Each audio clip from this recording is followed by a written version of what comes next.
মুস্তাফিজ এবং ফয়সালকে নদীতেই থাকুক আর সাগরেই থাকুক আর মাটির নিচে থাকুক, তাকে আমরা অবশ্যই গ্রেপ্তার করব। এই ঘটনার সাথে যে সকল অপরাধীরা জড়িত, কেউ হত্যাকাণ্ডে অংশগ্রহণ করেছে, কেউ মাস্টার মাইন্ড ছিল, কেউ অর্থ দিয়ে সহায়তা করেছে, তথ্য গোপন করেছে, আলামত নষ্ট করার চেষ্টা করেছে, যদি আমাদের তদন্তে যদি এ ধরনের প্রমাণিত হয় যে যারা জড়িত কাউকে তারা যদি দোষী প্রমাণিত হয়, তাদেরকে কাউকে ছাড় দেওয়া হবে না।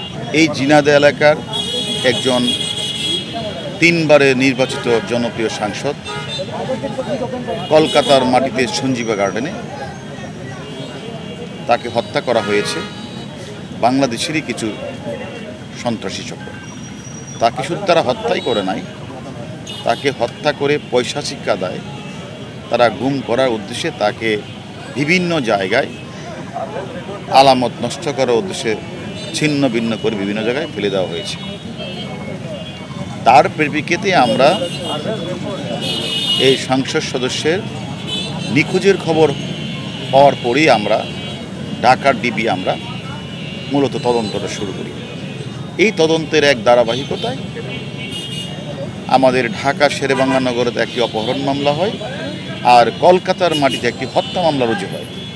সেই মামলার ধারাবাহিকতায় আমরা কিন্তু আপনারা জানেন যারা এই হত্যাকাণ্ডটি সংঘটিত করেছে তাদের মোটা দাগের সবাই বাংলাদেশি। এর মধ্যে ঘাতক দলের যে প্রধান ছিলেন আমানুল্লাহ ভূঁইয়া, তিনি সহ তার সাথে আরও 7 জন সহযোগী ছিলেন। তারা 7 জনে মিলেই মূলত কিলিং মিশনটা সংগঠিত করেছে শিমুল ভূঁইয়ার তদারকিতে, যেহেতু সে মূল ঘাতক দলের সমন্বয়কারী এবং কিলিং মিশনের প্রধান ছিল।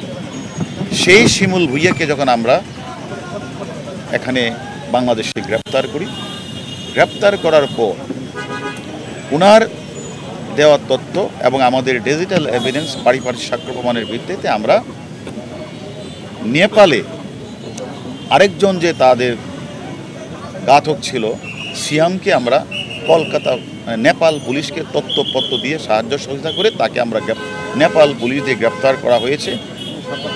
এবং ইন্ডিয়ার পক্ষ থেকে তারাও আরেকজন যে ঘাতক দলের সদস্য জিহাদকে তারা গ্রেপ্তার করেছে। আর আমাদের বাংলাদেশের পার্টি আমরা ওই কিলিং মিশনের আরও 3 জনকে আমরা গ্রেপ্তার করি। মোট আমরা 5 জনকে গ্রেপ্তার করি কিলিং মিশনের পার্ট ছিল। এর মধ্যে আপনারা জানেন আমরা এই তদন্তটা শিমুল ভূঁইয়ার আদালতের 164, তারপরে আপনারা পরবর্তী পর্যায়ে জেনেছেন আমরা এই ঝিনাইদহের আরেকজন নাগরিক, তার নাম কামাল আহমেদ বাবু, তাকেও আমরা জিজ্ঞাসাবাদ করে নিয়েছিলাম। পরবর্তী পর্যায়ে আমরা তাকে আদালতের অনুমতি নিয়ে তাকে 164, তিনি কিন্তু ঘটনার সাথে কারা জড়িত এবং এই ঘটনার সাথে ডিজিটাল এভিডেন্স যার সাথে কথাবার্তা হয়েছে মোবাইল, এই মোবাইল 3টাই উনি আমাদের কাছে না বললেও বিজ্ঞ আদালতে ম্যাজিস্ট্রেটের সামনে উনি স্বীকারোক্তিমূলক জবান দিয়ে বলেছেন যে উনি ঝিনাইদহে 2টা পুকুরের মধ্যে উনি ফেলে দিয়েছেন। এবং আদালত আমাদেরকে নির্দেশনা প্রদান করেছেন যেন একজন জুডিশিয়ারি ম্যাজিস্ট্রেটের নেতৃত্বে আসামিকে নিয়ে ঝিনাইদহের সশরীরে সরজমিনে প্রদর্শন করে কোথায় তিনি মোবাইলটি ফেলেছেন, 3টি মোবাইল ফেলেছেন, তা যেন দেখানো হয়। তারই প্রেক্ষিতে আপনারা জানেন এখানকার জেলা পুলিশ এবং জেলা প্রশাসকের কার্যালয় এবং সেখানে আমাদের জেল পুলিশ, তারপরে আমাদের জুডিশিয়ারি ম্যাজিস্ট্রেট, আমরা সকলের সম্মিলিত প্রচেষ্টায় আমরা এই পুকুরে আমরা ডুবুরি নামিয়েছি, যেটা আপনারা দেখেছেন। আমরা জেলে রেডি করেছি, জেলেও জাল ফেলাবে, এটা পরিষ্কার করা হচ্ছে। আরেকটি পুকুরও আমরা গড়ে দেখেছি। সব কিছু মিলে আমি মনে করি সাক্ষ্য আইনের যে 27 ধারার যে একটা বিষয়, যে পারিপার্শ্বিক সাক্ষ্য প্রমাণ, অর্থাৎ আমরা বাবু সাহেব অর্থাৎ কামাল আহমেদ বাবু বিজ্ঞ ম্যাজিস্ট্রেটের সামনে আদালতে যে 164 করে যে কথাটা বলেছেন যে উনি এই যে আলামত 3টি মোবাইল ফেলে দিয়েছেন পুকুরে, সে মোবাইলটা উদ্ধার করতে পারলে আমি মনে করি মামলাটা আরও একটু পরিপক্ক হবে। এবং আরেকটি বিষয় হচ্ছে আমাদেরও যে চেষ্টার ত্রুটি নেই, আমরাও যে আলামত উদ্ধার করার জন্য যে আমরা যে আজকে এখানে এসেছি এবং আমাদেরকে বিশেষ করে জেলা পুলিশ সহযোগিতা করছে, আমি মনে করি আমরা আলামতটি পেলে হয়তো তদন্তে আরও কিছু আমাদের সহযোগিতা হবে।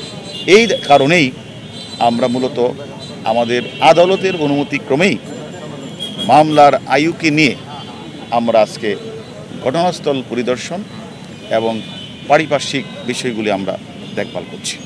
ঘাতক আরও দুইজন, একজনের নাম ফয়সাল আর একজনের নাম হলো মুস্তাফিজ। এবং আপনারা জানেন, আমরা আমাদের ডিজিটাল এভিডেন্স এবং আমাদের গোয়েন্দা তত্ত্বের মারফতে আমরা যেটা জানতে পেরেছি, তারা বাংলাদেশের বিভিন্ন জায়গাগুলিতে ঘুরে বেড়াচ্ছে, কখনো নদীতে, কখনো পাহাড়ে, কখনো সমুদ্রে। তারা তাদের লোকেশন চেঞ্জ করছে।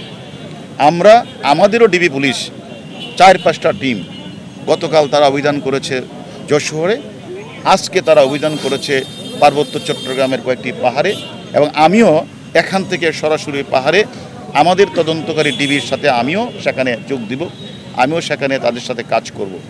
আমি মনে করি আমাদের তদন্তকারী টিম 4-5টা টিম বাংলাদেশের প্রত্যেকটি জায়গায় কিন্তু অভিযান পরিচালনা করছে।